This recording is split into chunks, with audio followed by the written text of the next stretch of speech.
लड़का बनी बहू। पूरे 28 साल का हो चुका था ऋषभ, लेकिन शादी करने को तैयार ही नहीं था। माँ बाप पूरी तरह से परेशान हो चुके थे। जब भी किसी लड़की का रिश्ता ऋषभ के लिए लेकर आते तो वो शादी करने से साफ मना कर देता, चाहे लड़की कितनी भी सुंदर, कितनी भी अच्छी क्यों ना हो। ऋषभ के माँ बाप को इसकी वजह समझ में नहीं आ रही थी। अरे ऋषभ बेटा, अच्छी खासी नौकरी लग गई है, दिखता भी इतना अच्छा है, आखिर बात क्या है, तुझे शादी क्यों नहीं करनी? देख, तू हमारा इकलौता बेटा है। अगर तू शादी नहीं करेगा तो कैसे काम चलेगा? लेकिन मैं शादी करना ही नहीं चाहता। मुझे कोई लड़की पसंद नहीं आती। अरे बेटा, अगर कोई लड़की तुझे पसंद हो तो उससे शादी कर ले, हमें कोई ऐतराज नहीं है। हाँ ऋषभ बेटा, अब देख, तेरी माँ से भी काम नहीं होता। घर में एक बहू आ जाएगी तो कम से कम घर का माहौल भी अच्छा होगा और तेरी माँ को मदद भी मिल जाएगी। लेकिन मम्मी पापा कहा ना, मुझे लड़कियां पसंद ही नहीं आती। अरे लड़कियां पसंद नहीं आती तो क्या लड़का पसंद आता है? वो तो वक्त आने पर ही पता चलेगा। ऋषभ की बात सुनकर उसके माँ और पापा का सर चकरा जाता है। कुछ दिनों के लिए ऋषभ अपने ऑफिस के काम से शहर से बाहर जाता है और जब लौट कर आता है तो सामने का नजारा देखकर उसके माँ पापा बेहोश होते होते रह जाते हैं। अरे ये क्या, ये तुम्हारे साथ कौन है? माँ, ये दीपक है, मेरी पत्नी। हम दोनों ने शादी कर ली है। दीपक तुम्हारी पत्नी कैसे हो सकता है? अरे दीपिका होती तो बात समझ में भी आती। ये तो लड़का है। तो क्या हुआ पापा, आजकल तो ये सब फैशन में है और मैंने आपको बताया था कि मुझे लड़कियां पसंद नहीं आती। अरे तो इसका मतलब ये थोड़ी है कि तुम दीपक को दीपिका बनाकर ले आओगे। मुझे बहू चाहिए, बहू के रूप में, ये आदमी नहीं। लेकिन मम्मी जी, मैं आपकी बेटे से बहुत प्यार करती हूँ, मेरा मतलब करता हूँ। अरे इसको तो करता हूँ करती हूँ का अंतर भी नहीं पता। लेकर जा इसे वापस। अगर आपने इसे घर से बाहर निकाला पापा तो मैं भी इसी के साथ चला जाऊंगा।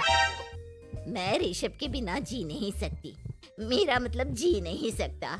हमारा जिंदगी भर का साथ है, प्लीज हमें अलग मत कीजिए मम्मी जी, पापा जी।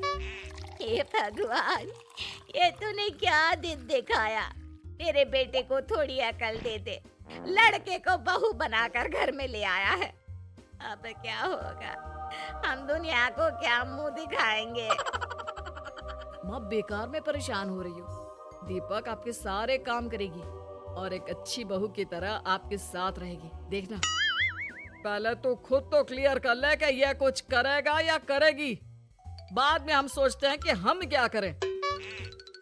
बहू के आने के बाद क्या करते हैं, मुंह दिखाई की रस्म, तो आप भी वही कर लीजिए। आप चाहे तो मैं पूरे मोहल्ले में न्योता दे आती हूँ। अरे रहने दे, तेरी वजह से बेइज्जती और ज्यादा होगी। आई बड़ी, अब मेरा मतलब है आया बड़ा न्योता देने वाला। अगले दिन सुबह के वक्त दीपक बड़ी नजाकत से चलता हुआ सबके लिए चाय बनाकर सुबह सुबह बालकनी में आ जाता है। प्रणाम मम्मी जी, प्रणाम पापा जी। ये देखिए, चाय बिल्कुल आपकी पसंद की है। मुझे ऋषभ ने सब कुछ बता दिया था कि आपको क्या क्या पसंद है। हे भगवान, ये सब क्या हो रहा है? ये क्या नौटंकी है? नौटंकी कहाँ है? माँ देखिए तो, मेरा दीपक आपका कितना ख्याल रख रहा है। लाओ, अब जो भी है, जैसी भी है, चाय पियेंगे ही सही। थोड़ी देर के बाद, वैसे दीपक, चाय तो तुमने बहुत अच्छी बनाई है। चलो कुछ तो अच्छा हुआ।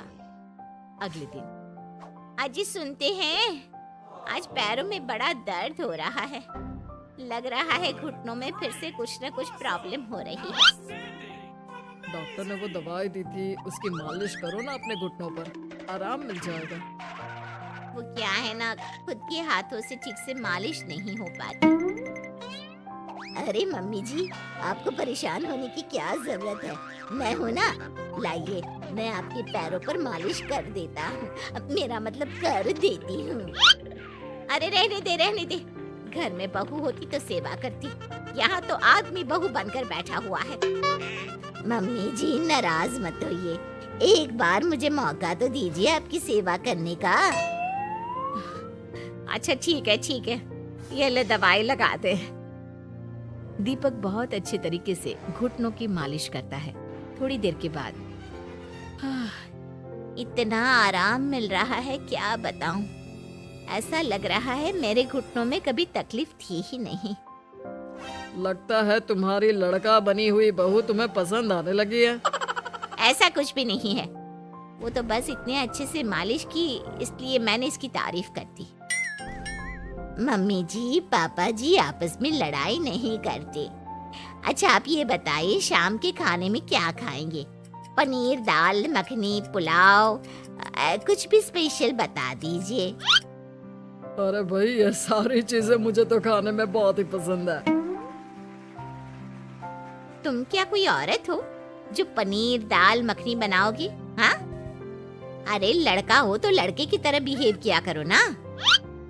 भले ही मैं लड़का हूँ तो क्या हुआ, अब तो मैं ऋषभ की पत्नी और आपके घर की बहू हूँ, तो मुझे उसी तरह से रहना पड़ेगा ना।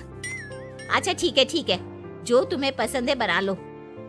आदमी रसोई में खाना बनाते हुए कैसे लगते हैं जरा मैं भी तो देखूं। शाम को दीपक सबके लिए अच्छा सा खाना बनाकर डाइनिंग टेबल पर लगा देता है। ऋषभ ऑफिस से जब लौट कर आता है, सब लोग खाना खाने के लिए बैठ जाते हैं।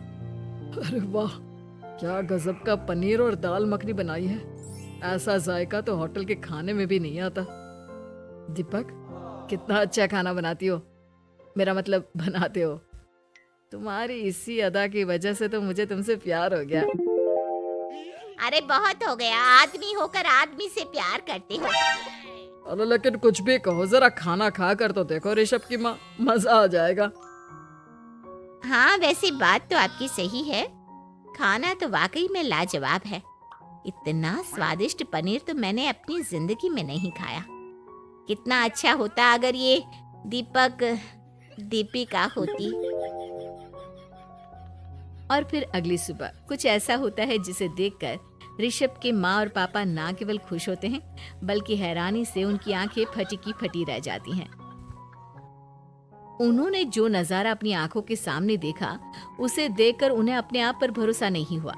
सुबह का वक्त था, सब लोग बालकनी में बैठकर सुबह की चाय का इंतजार कर रहे थे। तभी रसोई में से एक बहुत ही खूबसूरत लड़की जिसके लंबे लंबे बाल थे और जिसने साड़ी पहनी हुई थी, हाथ में चाय की ट्रे लेकर वहाँ आती है। अरे ये कौन है? रातों रात हमारा लड़की बहू बन गया क्या? मुझे लगता है कोई सपना देख रहा है। इतनी सुंदर बहू तो हमने सपने में भी नहीं देखी। देखा माँ, जादू हो गया जादू। अरे लेकिन ये है कौन? तुम्हारा वो आदमी वाला पत्नी कहाँ चला गया? आपने मुझे पहचाना नहीं? मैं दीपक नहीं दीपिका हूँ। इतने दिन से लड़के के कपड़े पहनकर आपके घर में आपकी बहू बनी हुई थी। माँ ये दीपक नहीं, दरअसल ये दीपिका थी, लेकिन इसे लड़कों की तरह रहने का शौक था और इसे लड़की की तरह रहना मंजूर नहीं था, इसलिए मैं इसे लड़के के रूप में आपकी बहू बनाकर यहाँ ले आया। तो फिर अचानक ये उसका हृदय परिवर्तन और रूप परिवर्तन कैसे हो गया? वो क्या है ना, मुझे बाद में एहसास हुआ कि आप लोग इस बात को लेकर बहुत दुखी हैं कि आपके बेटे ने एक लड़की के साथ शादी की है, इसलिए मैं अपने असली रूप में वापस आ गई। हमने कोई पुण्य कर्म किए होंगे जो तुम्हारे जैसा, मेरा मतलब तुम्हारे जैसी बहू मिली, इतनी खूबसूरत और इतना ख्याल रखने वाली। भला हो भगवान का कि हमें लड़की बहू मिली है, लड़का बहू नहीं।